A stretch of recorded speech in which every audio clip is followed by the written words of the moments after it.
Waalaikumsalam Warahmatullahi wabarakatuh. Wa nafa'ana wa bihi fi darin amin ya rabbal alamin. Al-Fatihah. أعوذ بالله من الشيطان الرجيم بسم الله الرحمن الرحيم الحمد لله رب العالمين الرحمن الرحيم مالك يوم الدين إياك نعبد وإياك نستعين اهدنا الصراط المستقيم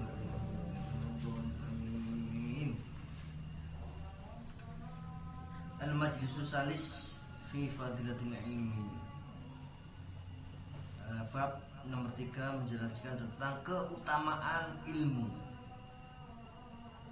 Ilmu itu keutamaannya apa? Kehebatannya apa? Kelebihannya apa?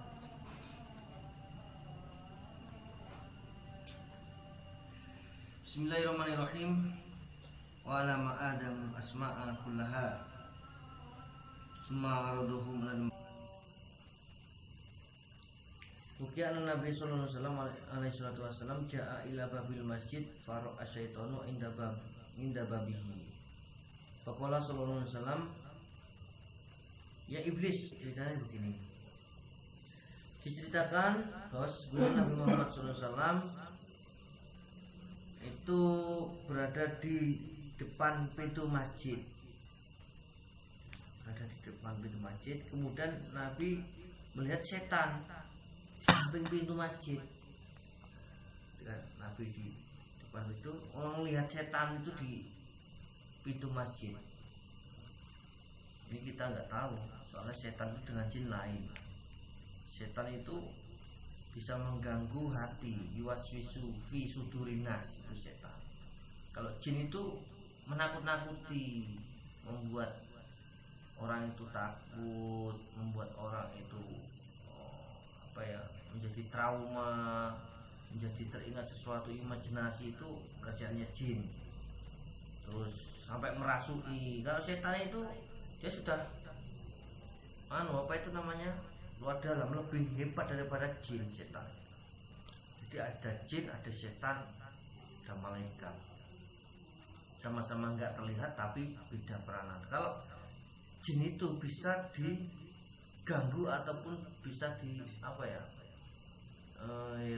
dibisiki oleh setan. Jin itu hebatnya setan itu seperti itu kehebatannya. Dia bisa mengganggu jin dan manusia. Sedangkan jin bisa mengganggu manusia. Ini ketika Rasulullah SAW mau masuk masjid, kemudian di pinggir pintu itu ada setan. Kata Rasulullah, ya iblis, matas nauna. Hei iblis, apa yang kamu lakukan di situ? Kata Rasulullah begitu. Faqala syaitan, kemudian setan itu menjawab, saya itu mau merusak sholatnya seseorang, tapi saya itu takut. Walakin akhafu min hadarajul an-naim. Saya itu mau ganggu sholatnya orang-orang, tapi saya itu takut, makanya saya di pintu saja. Takut dengan seseorang. Loh, kok takut dengan seseorang? Iya, takut dengan seseorang yang tidur. Loh, kok kamu malah takut dengan orang yang tidur? Kenapa? Itu kan malah tidur orangnya. Mau ganggu, takut dengan orang tidur, katanya si setannya itu. Kata Rasulullah ini, ditanya lagi, hei iblis, kenapa kamu gak takut dengan orang yang sholat? Dengan orang yang sholat itu kan beribadah, munajat. Munajat itu berarti menyendiri, mas. Menyendiri, munajat, ajaran. Menyendiri kepada Allah Subhanahu wa Ta'ala. Akan tapi kok kamu malah takut dengan orang yang cuma tidur? Sedangkan orang tidur itu kan orang yang keadaan tidak sadar, akalnya tidak berfungsi. Ditanya oleh Rasulullah begitu. Qala syaiton al-musolli, kata setan tadi, orang yang sholat itu orangnya bodoh, nggak ngerti ilmu syarat rukunnya sholat, sah apa tidaknya nggak ngerti dia. Jadi nggak usah diganggu, dia sudah nggak sah sendiri, nggak nggak perlu dirusak, sudah rusak gitu katanya setan. Jadi nggak usah diganggu-ganggu, dia sudah sudah jatuh sendiri. Nggak usah didorong, dia sudah jatuh karena bodoh. Karena nggak ngerti ilmunya, karena dia itu bodoh, jahil tadi. Katanya setan itu. Akan tapi orang yang tidur itu orang yang alim, orang yang ngerti, paham dengan masalah ilmu agama.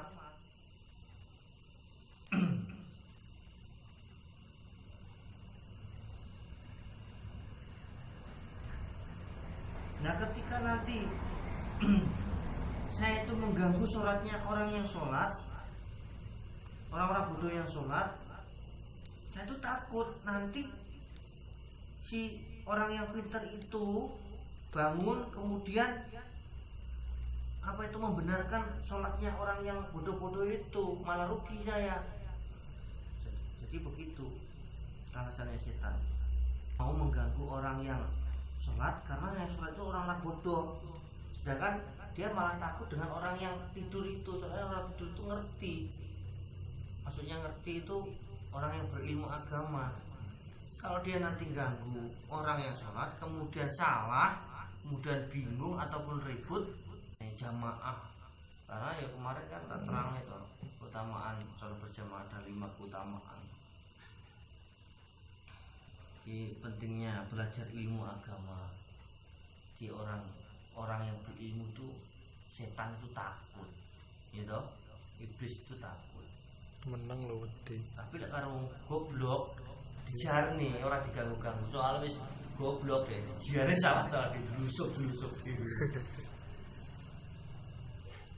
Muka enggak mutolak di mau. Faqala alaihi salatu wasalam, naumul alim khairun min ibadatil jahil. Kemudian Rasulullah SAW bersabda, tidurnya orang yang pandai masalah agama, makanya dia ini lawang sampai dikatakan oleh Rasulullah, tidurnya orang yang pandai wong alim itu lebih baik daripada ibadahnya orang yang bodoh. Jadi lek wong turu sampean gak oleh nyematan, wah bapak tuh wah nuh turun bapak lain kalau turunnya sampai. Ya tak? Benar. Jadi kan nanti sih memang seperti itu. Megawene wong goblok iku karo megawene pinter lain turune wong pinter karo megawene wong goblok. Salat yo ngono. Ibadah yo ngono. Nek wong goblok iku ketok jentat maca Quran. Lah macane salah-salah, udune urung sah. Maca bacaan salat yang harus dibaca urung bener. Ini kan jong bodoh wae. Dhewe nganggo bati. Ya wong pinter turu iku luwih apik, lebih bagusnya bagaimana?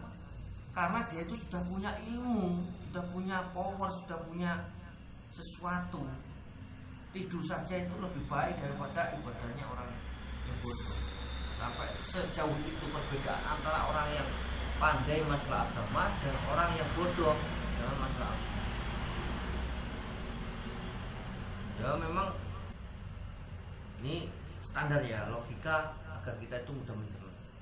Ketika sampai punya rokok bagus bungkusnya, ketika habis kan positif dibuang, gitu, karena yang diambil adalah rokok. Berarti kan rokok itu yang paling penting bungkusnya apa isinya? Isinya, sepakat ya, isinya yang paling penting. Jadi hidup itu cuma mencari isi. Orang bekerja siang malam itu yang dicari apa? Hasilnya, uang. Berarti kerjaan itu sebenarnya nggak penting, yang penting dapat uang, benar nggak? Intinya seperti itu. Terus kehidupan juga sama, diri kita ini. Orang itu antara jiwa dan raga itu masih pentinglah jiwa. Awake ketara sehat, yo waras ngono kuwi. Ragane sehat tapi jiwane ra sehat. Kira-kira piye lah. Wong enggak percaya dong. Lah wong gendeng gitu. Karena apa? Jiwane enggak sehat. Awake yo mentereng, komplit, iso ndelok, mangane doko. Tapi pikirannya munyer. Iya berarti kan wong kan terus gak tak nganggap ngono lho. Alah gendenge kan wong. Berarti raga itu nggak penting. Yang penting itu jiwanya itu. Jiwanya itu kalau sehat, kalau bagus ya akan dipandang orang, akan dibuat hitung-hitungan orang. Nah ternyata jiwa itu ada yang biasa, ada yang berilmu. Karena ilmu itu bagaimana sih nggak kelihatan maksudnya sama-sama. Jadi kalau orang itu karena punya ilmu apa enggak dia, ini seperti itu. Karena yang paling penting lagi selain jiwa itu ada ilmu, ada pengisi dari jiwa tersebut. Orang itu kan terdiri raga dan jiwa, gitu. Jiwa larang ya roh lah, nyawa, roh menjuru awak.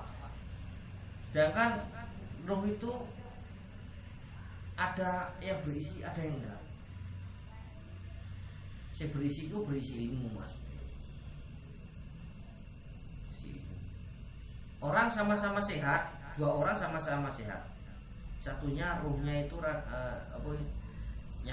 badannya itu berisi ilmu yang banyak, dia mahir dalam hal ilmu, misalnya ilmu apapun lah. Satunya enggak mahir, enggak iso apa-apa. Maka yang akan dipandang adalah yang berilmu. Karena yang paling penting itu adalah ilmu. Yang saya gambarkan tadi, rokok itu yang penting isinya, kalau sudah isinya habis dibuang, itu bagaikan orang yang berilmu. Orang itu yang paling penting adalah kandungannya itu. Jurane wong mau enek isinya apa ora, enek ilmunya apa enggak. Lah enggak enek ilmu enggak aji. Enggak ada nilai plusnya. Orang kalau tidak punya ilmu maka mencari apa itu rezeki itu ya kerja kasar deh, susah berat itu saya bener enggak, karena ilmunya sedikit ataupun enggak ada. Tapi yang ilmunya banyak enggak perlu bekerja, kadang-kadang sudah datang sendiri uang. Enak sing pintar berilmu tapi nggak ngapusi, ada yang tidak atau itu otaknya main. Ya kalau bisa ya kita memang berilmu dan digunakan dengan sesuatu yang baik, jangan melanggar syariat agama Islam. Itu perbedaan antara ilmu, orang yang berilmu dan orang yang tidak berilmu sangat jauh. Karena seseorang itu yang dipandang isinya, bukan luarnya. Gede dhuwur ganteng tapi goblok dando bawah. Ya kira ya wong apa percaya kan ngono. Tapi biasa oritek tapi pikirannya cerdas, dia paham dalam hal masalah apa, ya wong yang percaya. Karena apa? Ilmu. Jadi ilmu itu paling penting. Bahkan ilmu itu tidak akan hilang, tidak bisa dirampok, tidak bisa ketinggalan, tidak bisa basi. Dan ketika mati nanti ikut, benar enggak? Harta kebalikannya, harta bisa ketinggalan, ya toh? Di HP ketinggalan toh, bisa dicuri orang, bisa toh? Bisa dimaling orang, ditodong orang, bahkan bisa rusak. Terus kalau nanti kita mati, ya ditinggal, benar enggak? Sama mati HP ini ditinggal. Itu perbedaan harta dan ilmu. Jadi masih pentinglah ilmu. Dengan ilmu nanti akan bisa mendapatkan harta. Tapi kalau dengan harta belum tentu bisa mendapatkan ilmu. Bahkan ilmu itu nanti sebagai teman ketika kita sudah meninggal dunia. Ilmu tidak akan bisa diraih kecuali dengan 6 perkara. Makirsin, wastibalin, wabuwati, wa isati, wa tuli zaman. Ada 6. Jadi mencari ilmu itu ada 6 syarat yang harus sampai siapkan. Kalau tidak punya 6 syarat itu sampai nggak bisa.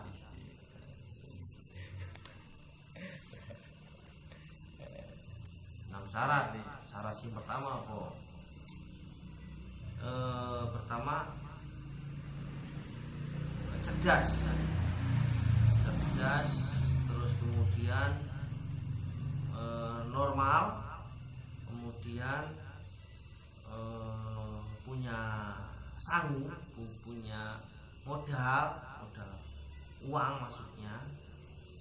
kemudian lama mencari ilmunya itu, kemudian maksudnya waktunya harus lama, punya guru, waktu zamani di Bali, Abdul Wadi, wa Irsyadi, Ustadi, pokoknya ada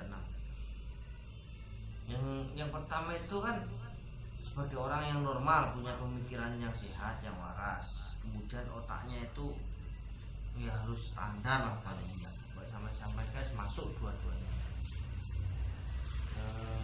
Terus kemudian punya modal, ya karena kan modalnya itu misal sampai ngaji itu kan penuh sarana dan prasarana. Andai kan ada yang sudah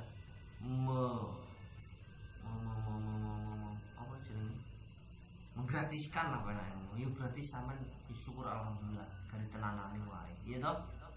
Soalnya nek wong kan setiap hari butuh makan, butuh kehidupan, orang mangan ya piye lah bos. Wis enek nanggung si mangan ya alhamdulillah, enggak sampe tenanan wae.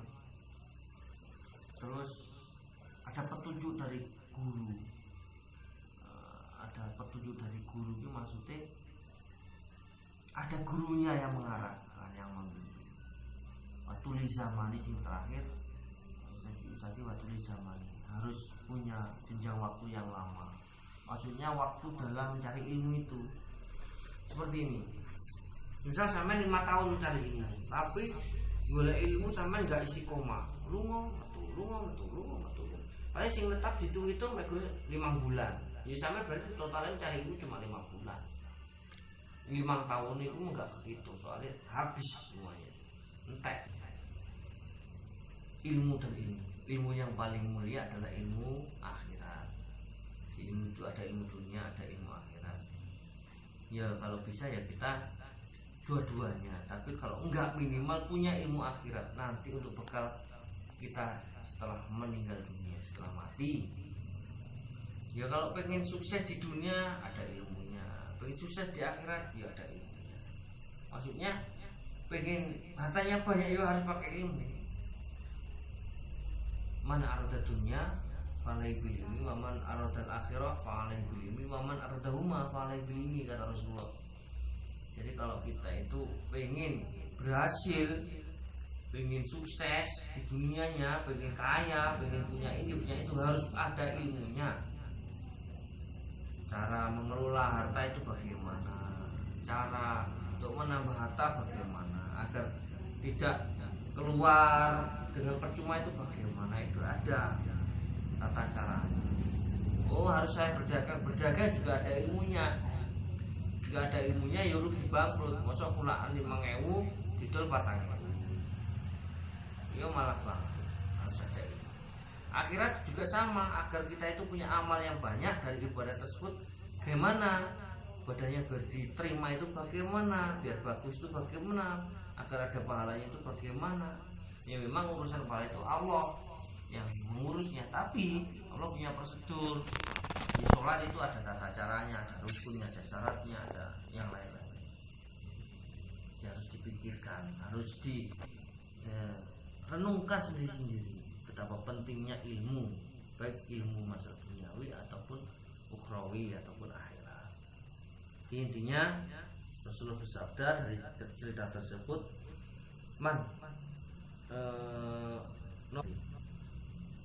naumul alim khairun min ibadatil jahil. Tidurnya orang yang punya ilmu itu lebih baik daripada ibadahnya orang bodoh. Sampai arep dadi orang bodoh terus, maksudnya nggak ngerti masalah ilmu agama syariat Islam, ibadah orientek, sampai masih kalah dengan tidurnya orang yang